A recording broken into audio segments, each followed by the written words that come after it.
അസ്സലാമു അലൈക്കും വറഹ്മത്തുള്ളാഹി വബറകാതുഹു. അബൂ ജഹൽ തൻ്റെ അഭിപ്രായം മുന്നോട്ട് വെച്ചതോടുകൂടെ സദസ്സ് ഒരു നിമിഷം മൗനത്തിലേക്ക് പോയി. അവർ നേരത്തെ നാം പറഞ്ഞതുപോലെ മനസ്സിലാക്കിയതുപോലെ അവർ പുതുതായി വന്ന അഭിപ്രായത്തെ പരിശോധിക്കുകയായിരുന്നു. അതിൻ്റെ പ്രായോഗികതയെക്കുറിച്ച് അവർ വിവിധ ആംഗിളുകളിൽ നിന്ന് ചിന്തിക്കുകയായിരുന്നു. അവരുടെ ചിന്തയെയും സദസ്സിൻ്റെ മൗനത്തെയും ഒരേ സമയം ഭജ്ഞിച്ചുകൊണ്ട് നേരത്തെ നാം പറഞ്ഞ നജ്ദിയൻ ഷെയ്ഖ് പറഞ്ഞു, അതാണ് അഭിപ്രായം, അതാണ് ശരിയായ അഭിപ്രായം.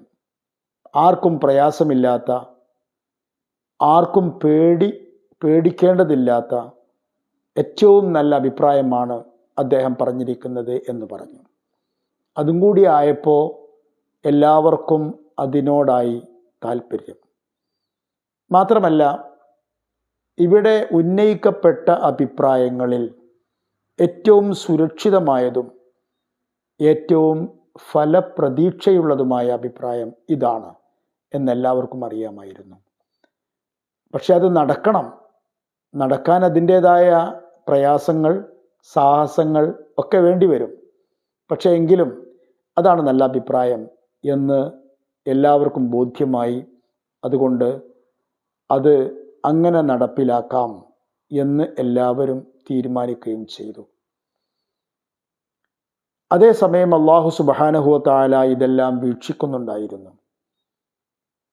അവൻ തൻ്റെ ദൂതനായ ജിബ്രീൽ അലൈഹിസ്സലാമിനെ പറഞ്ഞയച്ചു നബി സല്ലല്ലാഹു അലൈഹി വസല്ലം തങ്ങളുടെ അടുക്കിലേക്ക്.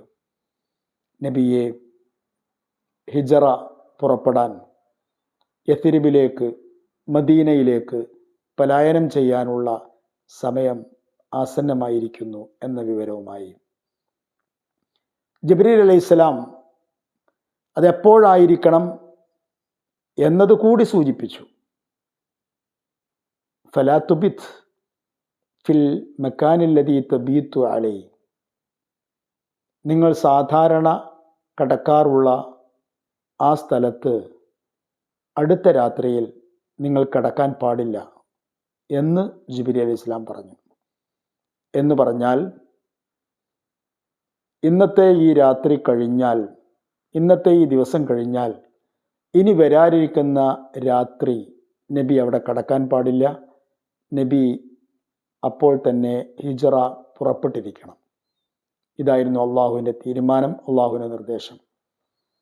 മഹാനായ റസൂലുള്ളാഹി സ്വല്ലല്ലാഹു അലൈഹി വസല്ലം തങ്ങൾക്ക് ഈ വിവരം ലഭിക്കുമ്പോൾ ഏതാണ്ട് ഉച്ച സമയമായിരിക്കുന്നു. നബി തങ്ങൾ നേരെ അബൂബക്കർ സിദ്ദീഖ് റളിയല്ലാഹു അൻഹുവിൻ്റെ അടുക്കലേക്ക്, അദ്ദേഹത്തിൻ്റെ വീട്ടിലേക്ക് ചെന്നു. ഉച്ച സമയമാണ്. മഹാനായ നബി സല്ലല്ലാഹു അലൈഹി വസല്ലം തങ്ങൾ തങ്ങളുടെ വീട്ടിലേക്ക് വരുന്ന രംഗം കണ്ട് ആയിഷ ബീവിയും ഉമ്മു റൂമാൻ റളിയല്ലാഹു അൻഹയും അവരെല്ലാവരും അത്ഭുതപ്പെട്ടു പോയി. മഹാനായ നബി സാധാരണയിൽ വീട്ടിലേക്ക് വരാറുള്ള സമയത്തല്ലല്ലോ ഈ പ്രാവശ്യം വരുന്നത്. മാത്രമല്ല, ആരുടെയും വീടുകളിലേക്ക് പോകുന്ന സമയമല്ല ഇത്. മഹാനായ അബൂബക്കർ റളിയല്ലാഹു അൻഹുവും നബി വരുന്നത് കണ്ടു.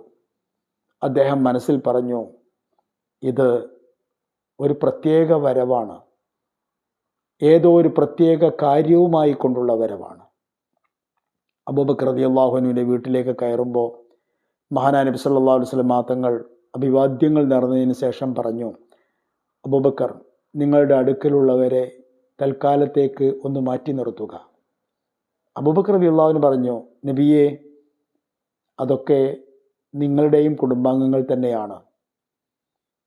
അങ്ങനെ പറഞ്ഞപ്പോൾ നബി സല്ലല്ലാഹു അലൈഹി വസല്ലം തങ്ങൾ പറഞ്ഞു, അബൂബക്കർ, അള്ളാഹു എനിക്ക് ഹിജറ പോകുവാനുള്ള അനുമതി തന്നിട്ടുണ്ട്.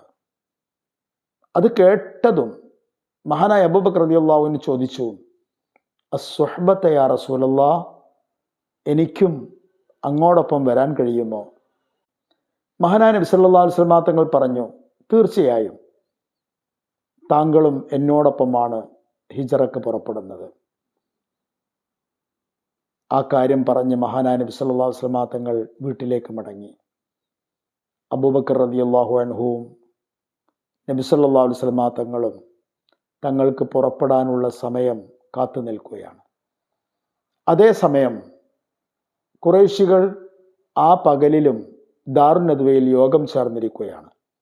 എന്നിട്ട് നബിയുടെ വീട് വളയണമെന്ന് തീരുമാനിച്ചുവല്ലോ, അതാണ് ഏറ്റവും നല്ലത് എന്നവർ പറഞ്ഞുവല്ലോ. അതുകൊണ്ട് അതെങ്ങനെയായിരിക്കണം, ആരെല്ലാം ആയിരിക്കണം വീട് വളയേണ്ടത്, അതിനെക്കുറിച്ചായിരുന്നു അവർ ചിന്തിച്ചത്, ആലോചിച്ചത്. അസ്സലാമു അലൈക്കും വറഹ്മത്തുള്ളാഹി വബറകാതുഹു.